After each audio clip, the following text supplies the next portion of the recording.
Guys ஏன் சிவன் தலையில சந்திரனை எடுத்து வச்சாருன்னு உங்களுக்கு தெரியுமா? கடைசி வரைக்கும் பாருங்க புரியும். தட்சன் அப்படிங்கிற ஒருத்தருக்கு 27 மகள்கள் இருந்தாங்க.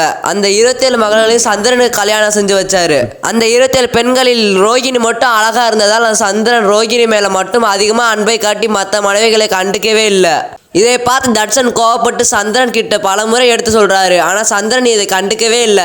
இதனால் பயங்கரமா கோவமான தட்சன், இந்த உலகத்துக்கு ஒளி கொடுக்குற நீ இனிமே ஒளியற்றவனாவாய் அப்படின்னு சாபம் கொடுத்துட்டாரு. சந்திரன் ஒளி குறைஞ்சிக்கிட்டே போனதால பல மருத்துவ மூலிகைகள் அழிஞ்சு போயிடும். இந்த சாபம் சந்திரனை மட்டும் பாதிக்காது, இது ஒட்டுமொத்த சிருஷ்டிக்கே கஷ்டத்தை கொண்டு வரும்.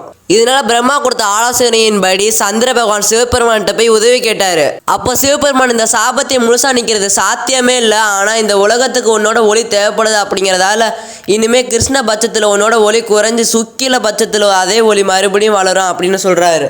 இப்படி இந்த உலகத்தை காப்பாத்துறதுக்காக சிவன் தலையில சந்திர பகவானை வச்சுக்கிட்டாரு. கைஸ் மறக்காம இந்த வீடியோக்கு லைக் போட்டு மனசார ஓம் நம சிவாயன்னு கமெண்ட்ல சொல்லிட்டு போயிருங்க.